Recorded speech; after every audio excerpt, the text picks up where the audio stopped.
Hi, I'm Heidi Rader. I'm with the University of Alaska Fairbanks Cooperative Extension Service, and I'm here in Petersburg, Alaska.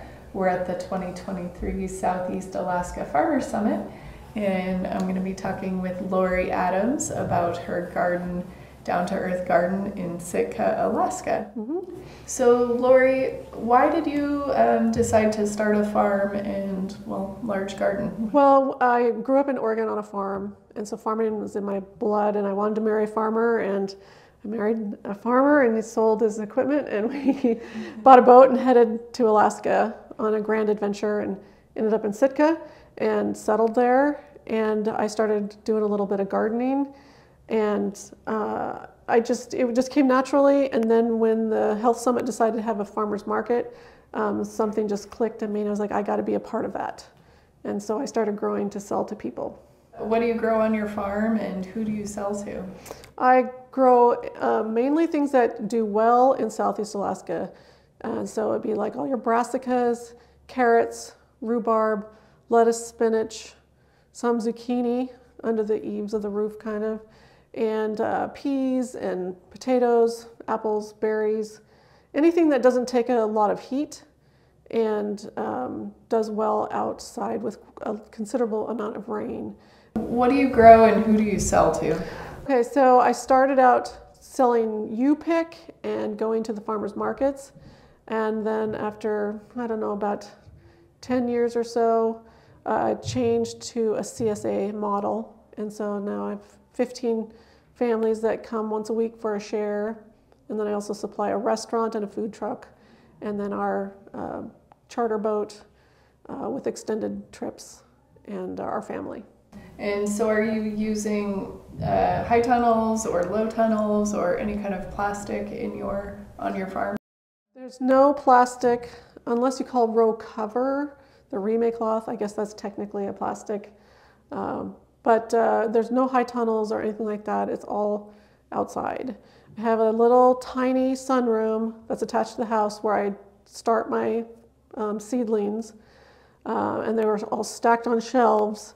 And for many years, we didn't have lights, so everything's like leaning, but now my son helped me get lights, so every shelf has lights, and so the starts get up to a superior start. And then when everything is out, we continue to grow basil and cucumbers in the sunroom. But everything is outside. The zucchini, like I said, has the favor of a little bit of eave from the house, and the tay berries are in the corner. And then on the other side of the house where it gets the most heat is some tomatoes. And sometimes we get tomatoes, but not every year. What is it? When does your season go from? When does it start? And when you say season, do you mean growing season or selling? I guess your growing season. So when do you start seeds? When do you plant outside? And when do you grow until? So basically we start seeds around March 1st inside. And things that could be, and then everything gets moved out or planted out directly in like April. And then we start selling in June, and we go till late August. And so I guess I should back up and say that our first frost-free date generally is May 15th. So by putting things out in April with the row cover, you get to buy that extra month and of protection. And then I'm done selling in August because we go out on the boat. And then when we're all done in October, I sell one share in October. So you get your sweet stuff, your carrots and apples and things like that. And then we should be getting our first frost by about October 15th. Nice. You mentioned tayberries. What are tayberries? A tayberry is one of the 4 crosses of a blackberry and a raspberry. So your 4 crosses are marionberry, loganberry, boysenberry, and tayberry. And tayberries are not very well known, but they do really well in Sitka. But they, as long as they're kind of under the eaves, then I get berries. But as soon as something crawls out from under the eaves over an arbor, I'll get only like 10% of those. So I had them. Too wet for them. Yeah, they just rot kind of. Yeah. Interesting. To check those They're out. really delicious. Are they? Yeah. Cool. So what is one of your like top favorite crops? Everybody loves the carrots. And I used to have just like one row that was 4 foot by 50 feet. And this last year we did 2 rows. And you just can never grow enough carrots for everybody. So people say, well, why don't you just become the carrot lady? Well, there's no fun in that. I like a little bit of variety. I have reduced my variety just to keep things more productive. But carrots, no question, are the favorite. What variety are you growing? Ya. Okay. Yeah, I've dabbled in a little bit of the others, and I do grow a little romance like Joe does, but it just doesn't do as good as the Ya. It has everything, so they're not very long, and they have the blunt end, and so my soil is not, super deep. So that works good. They have a sturdy top, so that when you pull them, they come up easy. I've actually, at the bottom of my row where there was not a good enough drainage, I've often pulled them up and the hole is full of water, and they're doing great. Wow, that's great. We just harvested our last carrots right before we came. Nice. So it sounds like you're kind of sticking to what you know works well. Are you doing any experimentation? Very little, just once in a while, just a little bit. Yeah. But I mean, when I was doing the U-pick, I would grow a couple of different colors of carrots. But then now you're telling the person, okay, this row is the white carrots and this row is the red carrots. And it's pretty soon it's like, those are the carrots. Just grow the orange. Yes, white ones show more blemishes. The orange ones just did better. And like if I grew the pea pods, the snap or snow peas that were yellow colored, people would be like, what's wrong with your peas? And so it's just basic is better. That's what I think. Great. What is like one of your favorite tools that you use on your farm? We don't use very many tools. So I have shovels, pickaxes for when we're trying to build a new bed or something. I do have a broad fork. So I use broad fork. We don't rototill.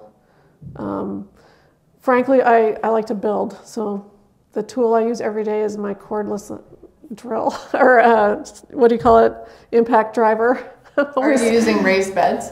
Yes. Okay.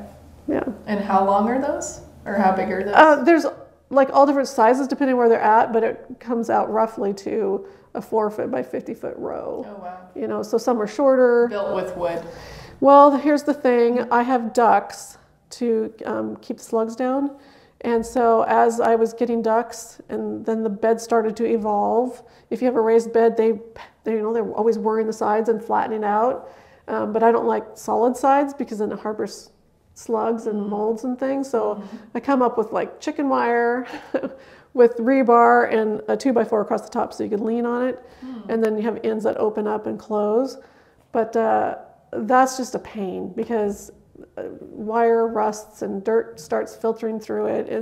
There's nothing right about my beds, so I'm going to be working on that the next couple of years to do. But it just evolved, it just kind of happened, and so you have to raise your beds. There's no question. For the drainage. And yes. The heat and... A wet soil is a cold soil, and so my beds that are parallel to the house run kind of east and west, so the sun really only heats up one side of them. So that's kind of a negative, but the ones that are on my hill go kind of north to south, and so the sun heats up both sides of them. The ones that are on the hill don't have to be as raised because they're kind of draining down the hill anyways. And what's your total size of your farm? Our property is 2/3 of an acre, and probably half of that is in production. So I generally say like 1/3 of an acre is in production. It's very, very, very small. Okay. But Sitka does not have any agricultural zoning, and it has very little property. The average lot size is about 7,000 square feet. Wow. So we feel fortunate to have that size of a piece. Right. What about a favorite resource that you rely on, whether information or some kind of program, I guess? Probably the internet. I mean, honestly, if we have any question, we are pulling out our phone and looking. Locally, it would be the other growers, tapping into what they know. When I started out, I read what is it called? Gardening in Southeast Alaska, the Juno book. Yeah. That I used that heavily. And backing up way before that, it was old issues of organic gardening. Okay. The new issues, I get nothing out of those. Oh, interesting. But the old issues is where I laid my base of knowledge on soil and rotation and all those things that all came out of those old magazines. Cool.